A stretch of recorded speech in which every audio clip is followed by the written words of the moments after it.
I'm the sports professor Rick Horrow with Beyond the Scoreboard, the inside look at the trillion-dollar sports business from a legal, marketing, endorsement, deal-making perspective for this week, with special emphasis on what it means to the New England sports fan. If you want the entire text list, see it at csnne.com. And also subscribe to the iTunes feed. Look for us on Stitcher, Google Play, and Audio Boom. Let's get started. First of all, the NFL. On the heels of the NFL Combine in Indy, an economic impact study from the league's international series game in Mexico City revealed a big increase in the city's GDP. Nearly 3,000 jobs, with the Texans and Raiders supporting them, 9,500 international fans, 21,500 fans traveling from other parts of Mexico to get into the action. The numbers come as great news for the NFL, expanding its international footprint in all directions. And here's my take. Most recent news about Mexico, you know this, it hadn't been good. However, the combo of the WGC World Championship and the long-term interest for the NFL in Mexico, welcome news for our southern neighbor. And as it relates to the Patriots, the brand transcends. It is the biggest deal, the biggest team, the biggest legacy. We all know that. And the NFL asks the Patriots to play in London. They ask the Patriots to be a brand ambassador all over, and Mexico is no exception. Well, look at the draft and look at the combine. When you look at the draft numbers, the first outdoor draft being hyped weeks ahead of the selection show, Philly expecting 200,000 football fans to show up at the outdoor theater being constructed in front of the Philadelphia Museum of Art. The indoor theater only seats about 3,000 and limited, yet the event should bring hundreds of thousands to the city center. And to keep fans engaged, the standing room on the Parkway will be transformed into a festival size of 25 football fields, open free to the public before and during the draft. The cost is about $25 million. But the economic impact really significant, and the cost covered by the NFL. And my take is this: the draft joins the Pro Bowl and the Super Bowl as the NFL's rotating mega events, each year expected to outdraw, out-hustle, outperform the predecessor, leading to more leverage, better public support, and more choices for NFL public-private partnerships. My take on New England is this: the draft may be another one of those opportunities to bring the draft to Boston Common, to downtown Boston, to Gillette Stadium. Who knows?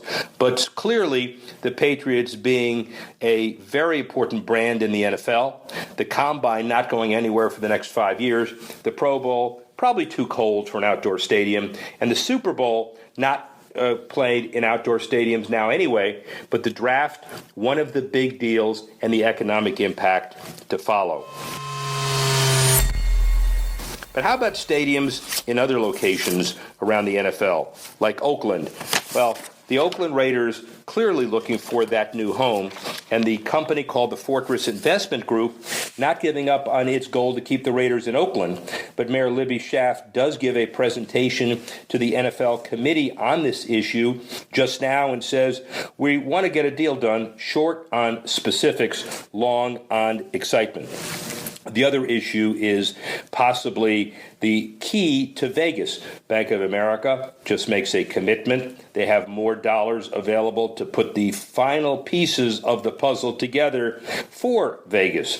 And my take is this: the Vegas deal has a much stronger financial foundation. Public support and NFL Raiders equity.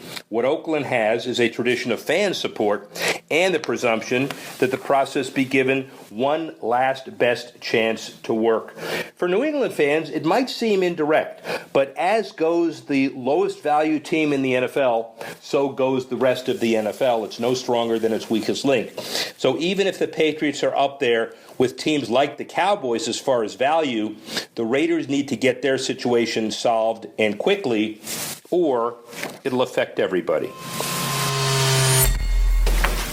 Let's shift to hockey, but stay in Vegas. The Vegas Golden Knights, officially an NFL team, according to the Vegas Review-Journal, owner Bill Foley made the third and final $500 million expansion payment on behalf of the franchise.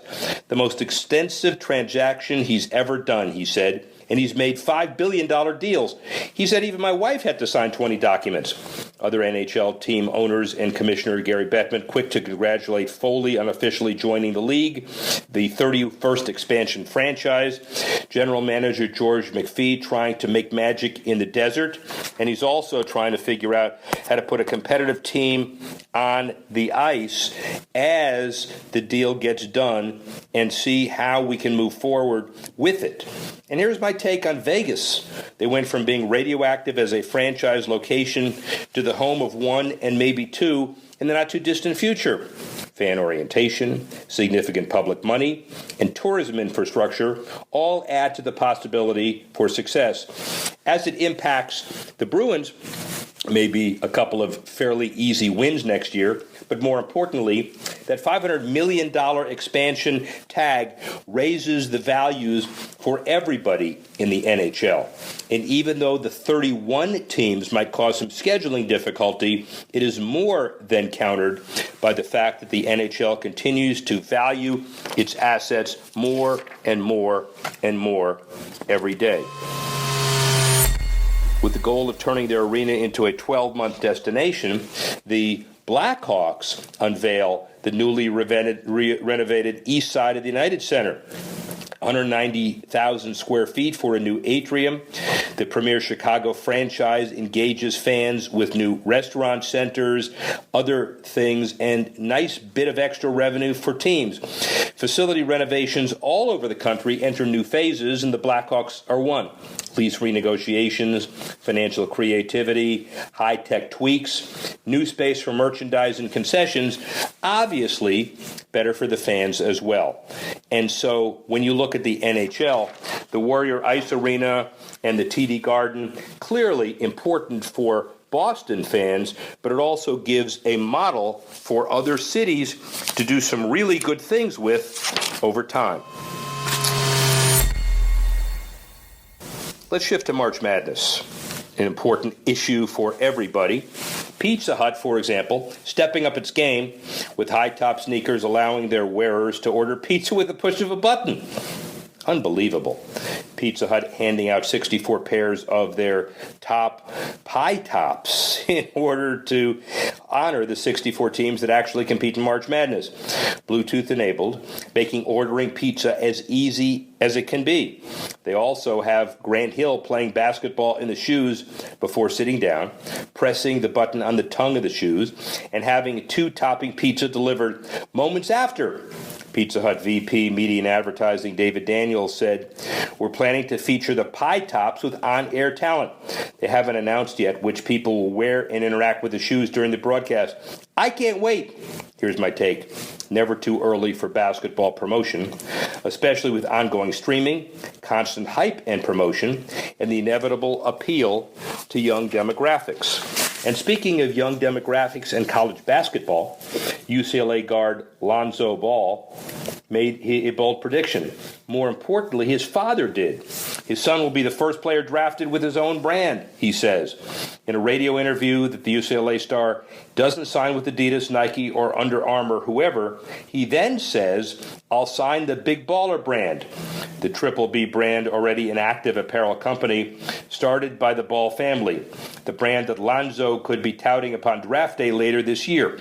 While the move is still up in the air, LeVar boldly stated his view on the situation. "I'm not looking for any endorsement deal. I'm looking for a marketing and distribution deal." LeVar received a great deal of criticism this past season for making outlandish and egotistical comments on behalf of his son, such as Lonzo is better than Steph Curry, Lonzo would only play for the Lakers, and on and on and on. In a year of outlandish comments, here's my take. This is the time of year for that hype, family or otherwise. Basketball players, NCAA, hype, agents, yeah, it's that time. But the astronomical NBA salary cap increase this next year will give this year's rookie class a significant bounty. Is Ball falling to the Celtics? Probably not. But the Celtics don't need somebody like Ball to come out of the draft. They're cultivating their own superstars and the branding that goes along with it. Isaiah Thomas and others. Let's shift to Major League Baseball ahead of opening day. It's not that far away. Online streaming becomes an increasingly popular way to watch TV. Google entered the race to win over sports fans. YouTube, whose parent company is Google, now offering a web TV service packaging over 40 broadcasts and cable channels for $35 a month. They're set to offer an expansive list of channels as well. All of the NBCs, all of the other big boys. A start date not been announced, but YouTube did confirm it'll roll out the service first in markets where it secured rights. And my take is that the next round of sports rights bids broadly should be one for the ages. The traditionalists, the major networks, versus the newcomers, YouTube and Google, Facebook, Amazon, and the like. The impact, more money for teams like the Red Sox, leagues, and players. By the way, Major League Baseball Advanced Media, entering into its 17th year, the Red Sox, a stable with it, Bob Bowman, the head of that organization, should be given major kudos. He started with 30 teams squabbling over internet rights, and now he has a public company which would be valued at over $6 billion on the open market. And teams like the Red Sox get to enhance the brand all over the world by virtue of the tie-in to the internet with their 29 partners. Good for them. Speaking of other issues of baseball, the Cubs now submitting a bid to host the 2020 AllStar Game. Business operations head Crane Kenny said the team been in contact with Rahm Emanuel's office, the mayor of Chicago, to fulfill the requirements. The last time the game was held at Wrigley was 1990, so the team hopes its on-field successes and ballpark renovations will lure the game back to the Windy City. My take is this. Baseball's major event leverage comes from the All-Star Game annually. They award new ballparks, renovations, civic accomplishments, and in the Cubs' case, and the end of monumental frustration. The game goes to South Florida this year amid rumors of the impending Marlins sale. And for Red Sox fans, they had an All-Star Game more recently than the Cubs, clearly. But that All-Star Game was a winner, an amazing success. And if their criteria is on-field success, renovation, community support, and the like, don't forget the Red Sox. They should get an All-Star Game and the economic impact from it, hands down. Finally, let's talk about soccer and international sports. First, the MLS. Off the field, on the field, the 2017 Open has been bookended by two new expansion franchises. Atlanta United, the newcomer, sold more than 30,000 season tickets, millennials and Hispanic fans alike. 8 games at Georgia Tech's Bobby Dodd Stadium initially, before moving into Mercedes-Benz Stadium later this summer. And in Minneapolis, Minnesota United, confident the club's first home match as an MLS franchise will exceed 30,000 tickets at TCF Bank Stadium. Orlando City FC gets the new stadium they built with a team-imposed limit of 12,000 season ticket sales, and they've continued to move into the top level of support. MLS Don Garber watched Real Salt Lake draw about 20,000 fans for its match against Toronto FC. And an expansion franchise application in San Diego includes Landon Donovan as a new member of its ownership group. San Diego could well be a test case. Is soccer chipping away at the NFL's American sports dominance? Well, my take for Boston fans is this. The revolution in their existing stadium, acceptable, but Robert Kraft continues to look for a new home. Take a look at all of the new openings. Minnesota, obviously, Orlando, obviously, new facilities, higher support, significant public-private partnership. Boston, a clear soccer haven, needs the similar kind of process.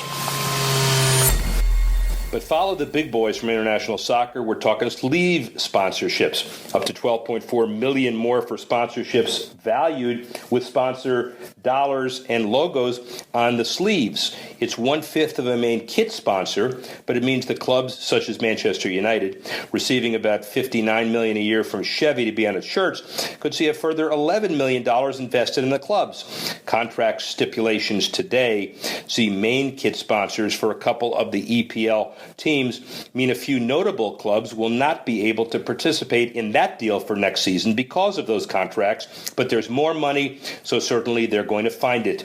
My take is this: purists beware, the EPL looking more like NASCAR every day. Why wouldn't it? Especially if an unused square inch of clothing could now command over $12 million annually for each club. Don't look for the same kind of dollars in the MLS, but certainly for Boston soccer fans, look for another kind of sponsor displayed on uniforms sometime soon. Finally, the selection of the Olympic Games, an issue that impacted Bostonians a couple of years ago. LA is still in the running for 2024 selection, hiring international firm Weber Shandwick. They help support winning Olympic bids for the 2022 Beijing Games, Tokyo, and Sochi. And unlike past projects, the firm doesn't have to roll out the domestic campaign in LA to win over public support. 88% of the city already supports the bid. Budapest pulls out. Paris and LA look like they're coming down to the wire. And here's my take. We all know the Olympic selection process, an inherently political issue, and PR message will focus on legacy, infrastructure support, and the expectation that the U.S. should participate in the Summer Games sooner than later. Look for drama in the boardroom between now and the end of the summer. And for Bostonians, Marty Walsh's decision as the mayor to pull out, is it a great decision because expense that doesn't have to be made, or is it a decision that people would regret next summer if LA gets the 2024 games? We'll just have to see. Well, that's our pretty interesting and diverse list for the week, based on all sports and the impact on New England football fans, basketball fans, baseball, hockey, soccer, and international events. Stitcher, Google Play, Audio Boom, iTunes feed, and look for us on CSN.NE, and join us next week when we go Beyond the Scoreboard.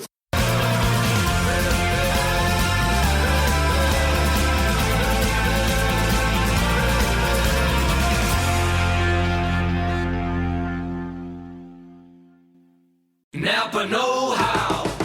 There are lots of amazing cars on the road, but perhaps none more amazing than the paid-off car. It may not be pretty, but the price is right. Heck, if you keep that thing running, it'll actually start paying you. Because with Napa Rewards, for every $100 you spend, you'll get $5 off. So keep your car running longer, stronger with Napa Rewards, and watch the savings start rolling in. That's Napa know-how. Napa know-how.